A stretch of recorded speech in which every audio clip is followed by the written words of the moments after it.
वेदांत वाङ्मय में कहा गया है, विविह गुण तवो रएय नित्यम भवई निराश ए निज रठिये तवसा धुणई पुराण पावगम जुत्तो सया तव समाहिए। आदमी के जीवन में अध्यात्म की साधना के संदर्भ में तपस्या का बहुत महत्व होता है। अहिंसा धर्म है, संयम धर्म है और एक धर्म है तप। अक्षय तृतीया का अवसर सामने आ रहा है और कितने कितने लोग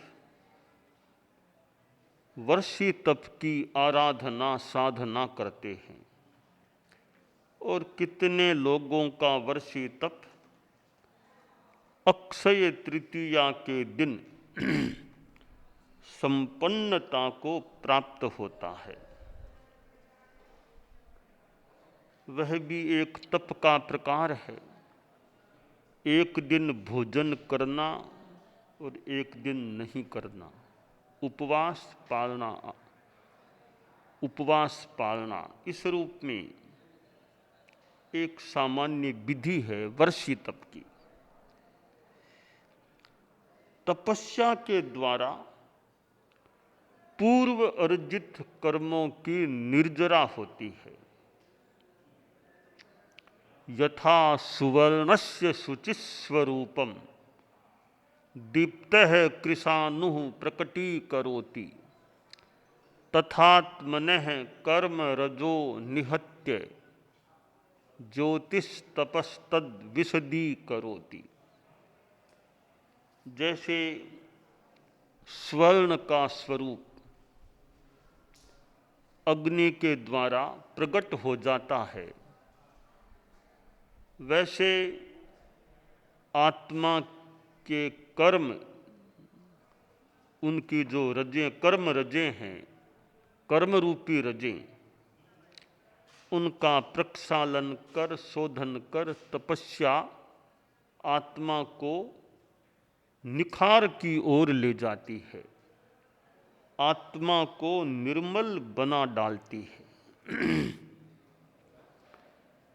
तपस्या के 12 प्रकार बताए गए हैं। निर्जरा के 12 प्रकार कह दें अथवा तपस्या के 12 प्रकार कह दें। निर्जरा एक कार्य है और तप एक कारण है। कारण से कार्य की निष्पत्ति होती है। सामान्यतया कार्य होता है तो कोई न कोई कारण भी अवश्य होता है।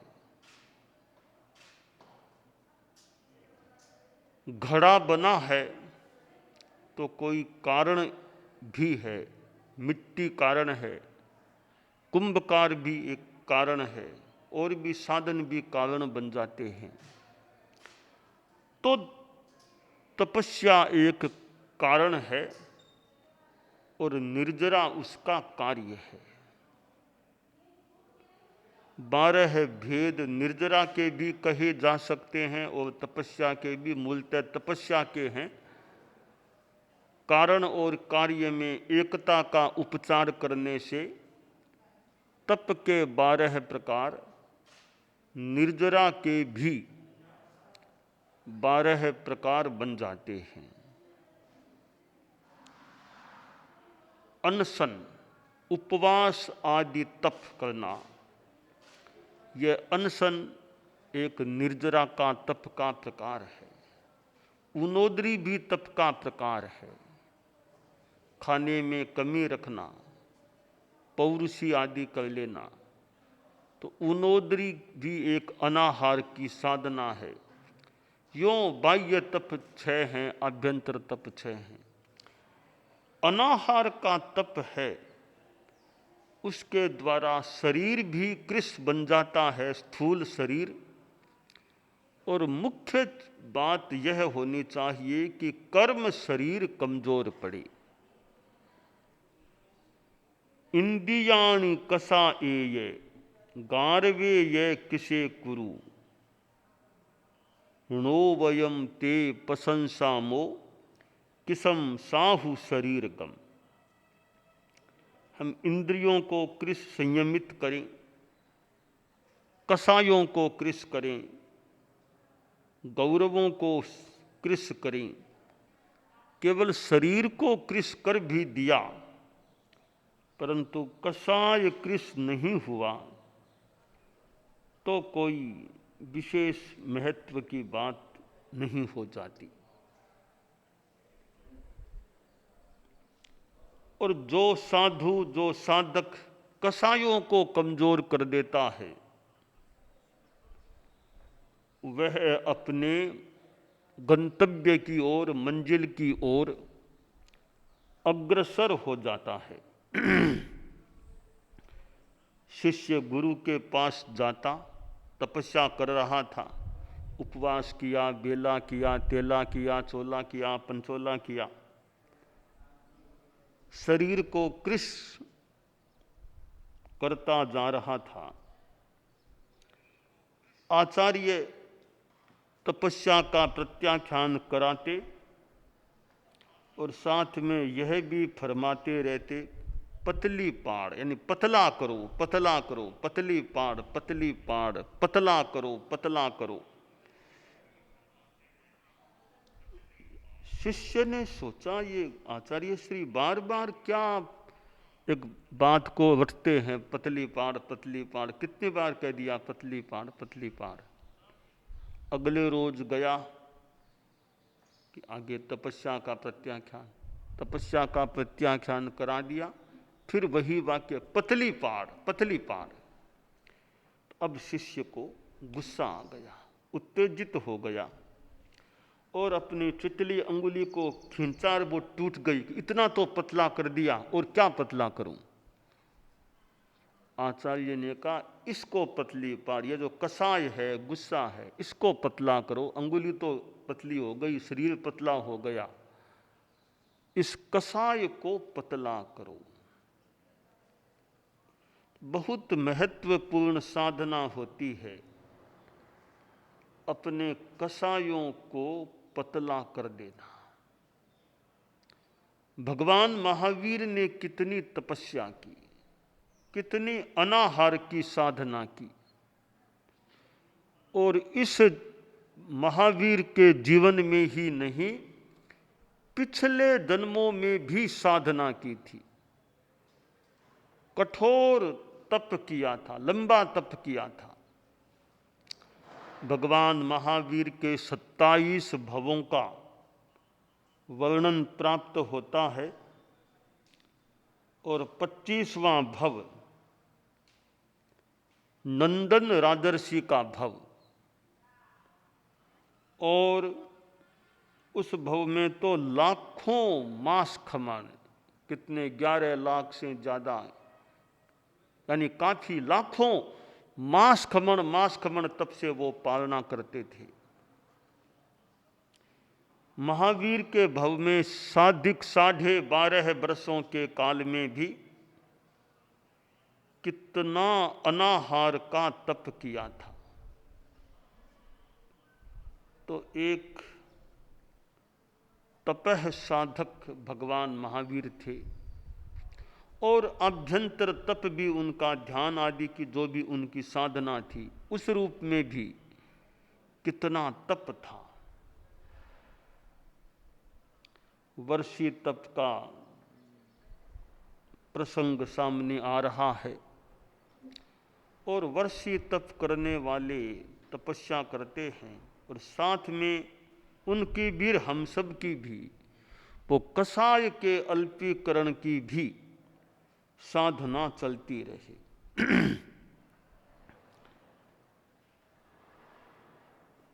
तपस्वी साधु था और मास खमण यूं तप कर लेता। तपस्या का अपना तेज भी था। और एक कोई देव जगत का प्राणी देवता, वह उस तपस्वी साधु की सेवा करने लग गया और यदा कदा साधु के आसपास रहता। एक दिन मास खमन का तप संपन्न होने वाला था और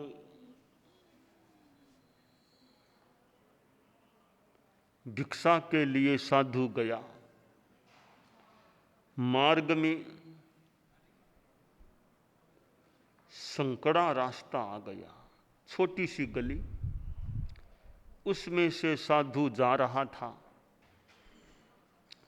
सामने से एक धोबी आ गया।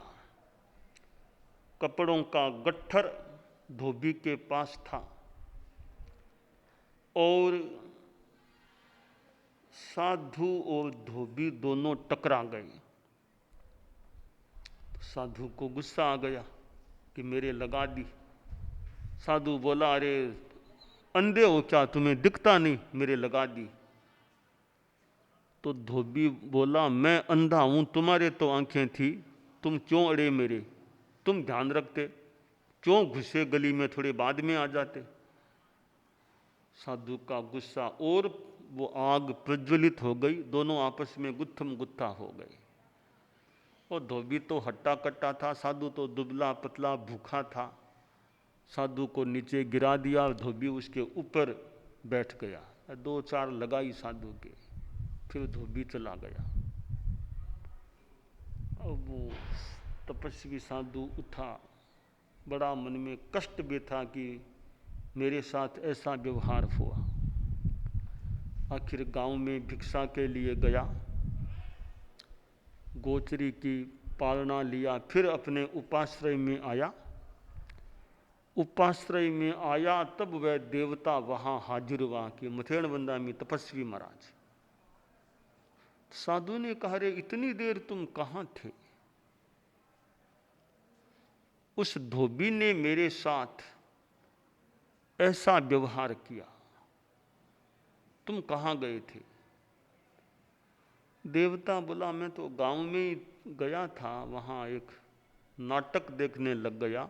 एक धोबी और एक चंडाल में झगड़ा हो रहा था, वो देखने लग गया था। साधु बोला, रे चंडाल नहीं, वो मैं ही था, मैं।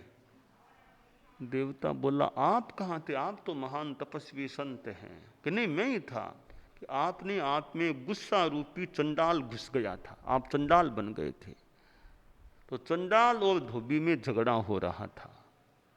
मुनि जी, मैं साधु की सेवा करता हूं, चंडाल की सेवा नहीं करता हूं। तो इतनी तपस्या बहुत बड़ी बात है। मास खमण का पालना, इस प्रकार तप। पर वो कसाय की दुर्बलता कि साधु, तपस्वी साधु को भी गुस्सा आ गया। तो खैर, एक पक्ष है अनाहार तप का, एक दूसरा पक्ष है कसाय को कमजोर करने का। तो अनाहार की तपस्या साधना की दृष्टि से करते हैं, वह भी बहुत अच्छी बात है। और साथ में यह कसाय के अल्पीकरण का क्रम भी चलता रहे। तो भगवान महावीर एक आदर्श पुरुष हैं। उनकी अनाहार की तपस्या भी चलती थी और साथ में उनका अभ्यंतर तप भी चलता था। तो भगवान महावीर एक ऐसे महान साधक, 2500 वर्ष पहले जो विद्यमान थे, 2500 से अधिक समय हो गया। और जैन धर्म में जिनको 24वां तीर्थंकर बताया गया है, जैन समाज उनसे जुड़ा हुआ है। आज भी जैन समाज में कितनी तपस्या होती है, कितने लोग लंबी लंबी तपस्या भी कर लेते हैं। तो मानो कि भगवान महावीर का प्रभाव है जैन समाज पर कि आज भी जैन समाज में तपस्या का उपक्रम चलता है। तो भगवान महावीर के जीवन से तपस्या की, साधना की प्रेरणा ली जा सकती है। वर्तमान में कोरोना वायरस कोविड-19 की समस्या चल रही है और कितने कितने लोग इससे प्रभावित हुए हैं और वर्तमान में थोड़ा ज़्यादा प्रभाव इस समस्या का जानने को मिल रहा है। दूसरी लहर जो बताई जाती है, सेकेंड वेव, और यह ज़्यादा प्रभावशाली या ज़्यादा संक्रामक, ज़्यादा घातक रूप में मानो सिद्ध हो रही है। ऐसी स्थिति में हम भगवान महावीर जैसे महापुरुषों का स्मरण करें और समता रखने का अभ्यास रखें। ठीक है, परिस्थितियाँ, स्थितियाँ इस सृष्टि में आ जाती हैं, परिस्थितियों में समता रखना यह धर्म है। न राग न द्वेष, भय का भाव भी न हो, ऐसा हमारा प्रयास रहे। भय नहीं, अभय का भाव रहे। शरीर पर असर भी हो गया कोरोना का, तो भी समता, शांति, शांति रही। आदमी आकुल व्याकुल न हो। ठीक है, ट्रीटमेंट लोग कराते हैं, पर आध्यात्मिक साधना भी हमारी चलती रहे, जप चलता रहे, हो सके उतना तप चलता रहे। और जहाँ कर्फ्यू का माहौल है, लॉकडाउन की बात, घरों से बाहर मान लो निकलना कम हो, अपने घर में अच्छी साधना करें, स्वाध्याय करें, जप करें, सहज चित्त समाधि में रहें। इस प्रकार समय का बढ़िया उपयोग करें। तो ये परिस्थितियाँ, स्थितियाँ आ जाती हैं, कभी जा भी सकती हैं। हमारी दुनिया में परिवर्तन होता रहता है, हो जाता है। स्थितियों में परिवर्तन, कभी कभी विशेष परिवर्तन आ जाता है। और पिछले कुछ अरसे में मानो दुनिया में कुछ परिवर्तन की स्थिति बन गई। 1.5-2 साल पहले दुनिया की क्या स्थिति थी और फिर कोरोना वायरस की ऐसी समस्या स्थिति आई कि दुनिया का कुछ ढांचा, स्वरूप थोड़ा सा मानो बदल गया।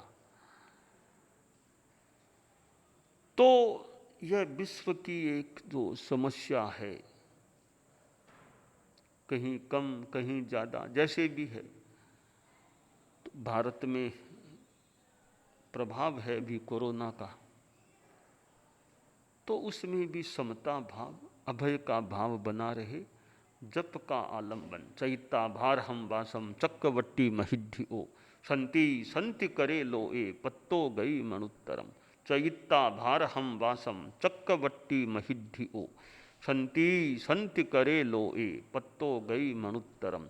चैता भार हम वासम चक्रवट्टी महिद्धि ओ, संति संति करे लो ए पत्तो गई मनुत्तरम। यों जप का आलंबन, ओम नवकार मंत्र का भी जप, ओम भिक्षु का जप, तो ऐसे जप का भी प्रयोग चले और खूब समता रहे। जो तपस्या की बात है, तपस्या के साथ कषाय मंदता का भी अभ्यास चले। अनाहार का तप और फिर कषाय मंदता का भी अभ्यास चले। हम कल्याण की दिशा में आगे बढ़ सकते हैं।